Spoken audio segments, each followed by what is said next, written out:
3월 2일 목요일 급등 종목 브리핑을 시작하겠습니다. 오늘 장은 오후 4시 18분 키움증권 기준으로 코스피 지수는 0.62% 상승한 2427.85포인트로 마감했습니다. 외국인이 4,795억 매수, 기관이 902억 매도, 개인이 4,043억을 매도했네요. 한편 코스닥 지수는 0.56% 하락한 787.19포인트로 마감했습니다. 외국인이 641억 매도, 기관이 2,292억 매도, 개인이 3,284억 매수했습니다. 그럼 본격적으로 오늘의 급등 종목들을 살펴볼게요. 오늘 10% 이상 급등한 종목은 총 36종목입니다. 코스피에서는 일성신약, 한샘, 미래산업, 더존비즈온, 금양, 코스맥스, 코스모아.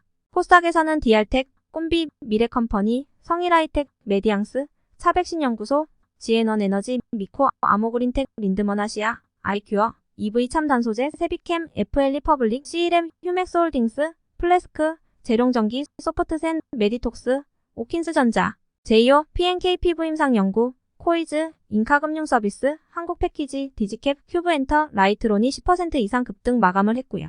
이 중 상한가 종목은 디알텍, 일성신약, 꼼비, 미래컴퍼니 4종목입니다. 총 36개의 급등 종목들을 한데 모아서 섹터별로 묶어보니 6개 테마로 나눠볼 수 있었어요. 1번 폐배터리와 리튬, 2번 삼성, 3번 저출산, 4번 전기차, 5번 챗봇 AI, 6번 중국 양해. 그 외 나머지는 개별 이슈로 오른 종목들인데요. 먼저 1번 폐배터리 리튬 섹터입니다. 폐배터리 관련주 중에는 성일하이텍이 24.13%, 세비캠이 13.83%, 코스모화학이 10.9% 상승했고요. 리튬 관련주 중에는 지앤원에너지가 21.52%, EV참단소재가 13.91%, 금양이 11.43% 상승했습니다. 이는 유럽 CRMA 법안 발표가 임박했다는 소식과 최근 전기차 배터리의 핵심 광물 보유국들이 자원국 유화 조치로 인해 잇따라 빗장을 걸어 잠그면서 국내 배터리 업체들이 소재 확보에 총력전을 펼치고 있다는 소식에 영향을 받은 것으로 풀이됩니다. 이에 대해 성일하이텍 관계자는 성일하이텍은 원자재 확보가 안정적이어서 앞으로 리튬 가격이 올라도 아무런 상관이 없다는 입장을 밝혔고요. 지앤원에너지 관계자는 사업 분야가 리튬과 연관이 있다고 발표되다 보니 흐름을 같이 타는 것 같다며 새로 인수한 업체가 리튬 사업을 하다 보니 준비 중이긴 하지만 아직 개발 중인 단계라 소재 확보까지는 생각할 단계가 아니다라고 설명했습니다. 한편 금양의 경우 리튬 관련주 수혜뿐 아니라 금양 그린파워 상장에 대한 수요 예측이 흥행하면서 영향을 받았다는 분석이 있는데요. 이에 대해 금양 관계자는 저희랑 이름이 비슷해서 착각한 것 같다. 금양 그린파워는 저희와 전혀 관련이 없고 지분구조도 엮인 게 없는 회사다라고 답했습니다. 다음은 2번 삼성 섹터입니다. 삼성이 840조 원에 달하는 헬스케어 로봇 시장에서 M&A에 눈독을 들이고 있다는 소식에 디알텍이 상한가로 마감했습니다.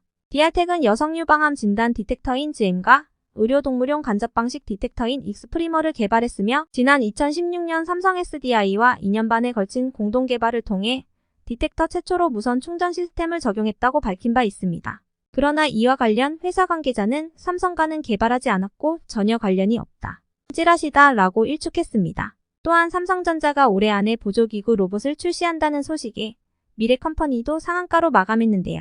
미래컴퍼니는 반도체 및 디스플레이 패널 제조 장비 업체이며 최근에는 차세대 복강경 수술 로봇을 개발하면서 미래 의료 로봇의 중심에 설 수 있다는 기대감을 받고 있습니다. 한편 이재용 삼성전자 회장이 삼성 SDI 전고체 배터리 파일럿 라인을 최근 연일 방문하고 있어 시장에선 삼성전자 전고체 배터리 양산 효과가 관련 기술 업체로 전방위 확산을 기대하고 있는데요. 삼성전자가 미코의 주요 고객사인 만큼 삼성전자의 전고체 배터리 사업 확대 시 수혜를 볼 것이라는 게 업계의 시각입니다. 미코는 반도체 장비용 세라믹 부품 계열사 55-50%인 미코세라믹스를 전략적으로 키우고 있는 가운데 미코세라믹스의 2대 주주가 삼성전자입니다. 이에 미코가 19.39% 급등한 것으로 파악됩니다.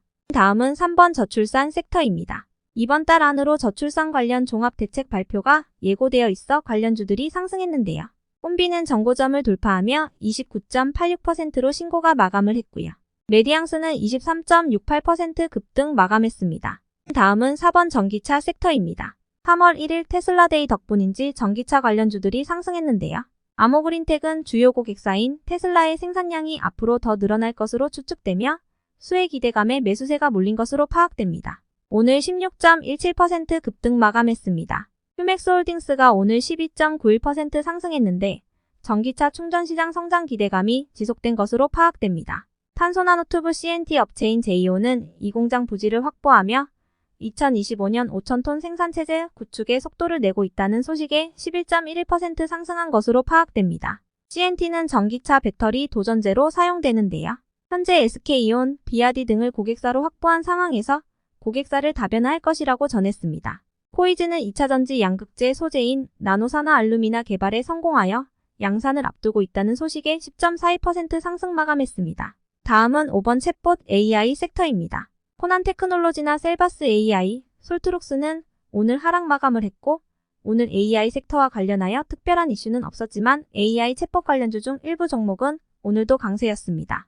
린드먼 아시아는 마이크로소프트, C11, 엔비디아, 소프트세는 중국 바이두 어니복과 관련이 있는 종목으로 알려져 있습니다. 각각 15.28%, 13.08%, 11.64% 상승 마감했습니다. 다음 6번 섹터는 중국 양해입니다. 중국 리오프닝 관련주 중에서도 화장품 관련주인 PNKP 부임상 연구가 11.07%, 코스맥스가 11% 상승했는데요. 오는 4일 개막하는 중국 양해를 앞두고 수혜를 입은 것으로 파악됩니다.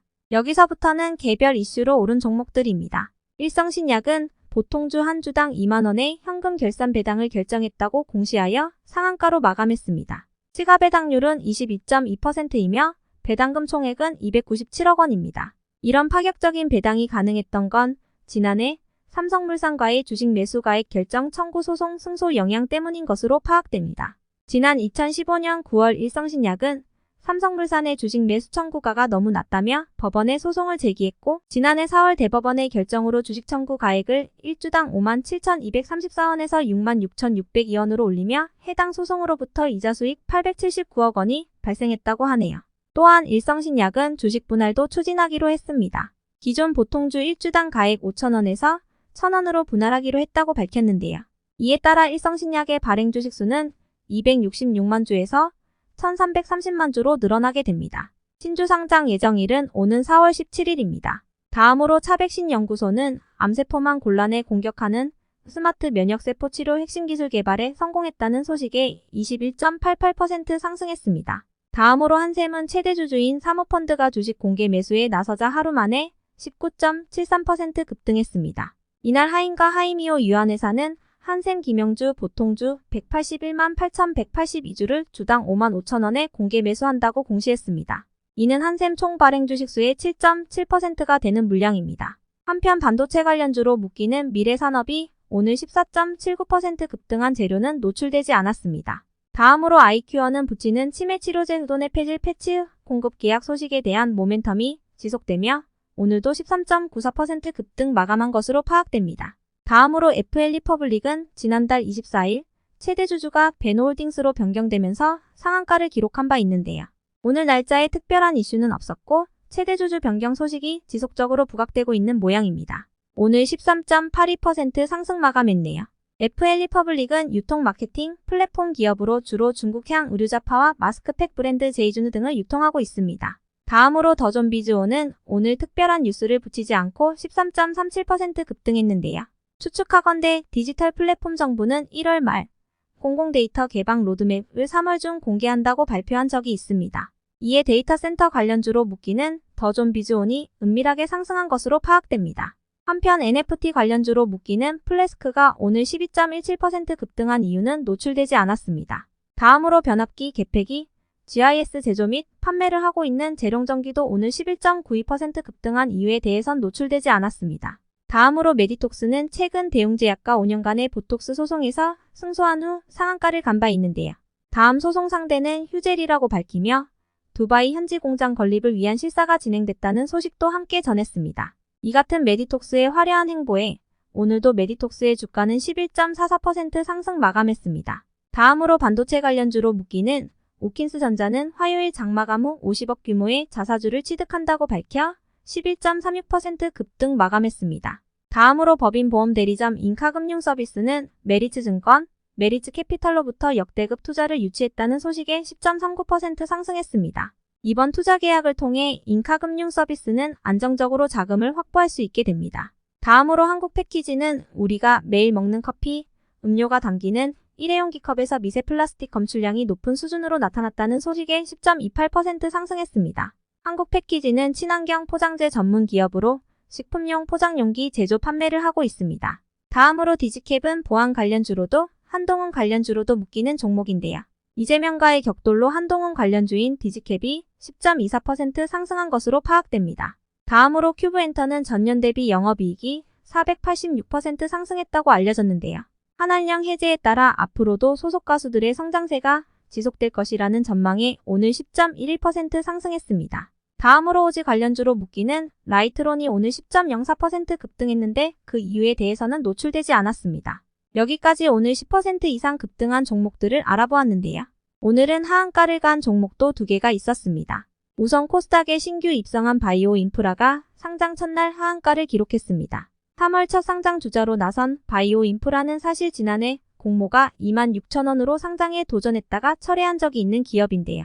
이번에는 최종 공모가를 21,000원으로 낮춰 상장에 성공했으며 오늘 주가가 54,600원까지 올라갔다가 29,400원에 마감했습니다. 오늘 대표 주관사 DB금융투자에서 서버 장애가 발생해 일부 투자자들이 매도에 실패한 것으로 확인됐습니다. 또 다른 하한가 종목인 노브렘 MB의 경우 특별한 이슈나 공시는 없는데요. 현재 재무 상태가 좋지 않은 기업인 만큼 주의가 필요할 것 같습니다. 여기까지 오늘의 급등 종목과 하한가 종목들을 정리해드렸는데요. 개미에게 넘어온 정보가 100% 정확하다고 확신하는 것부터가 넌센스이기 때문에 제 콘텐츠는 참고 정도로 해주시면 좋을 것 같습니다. 내일도 성투하세요. 감사합니다.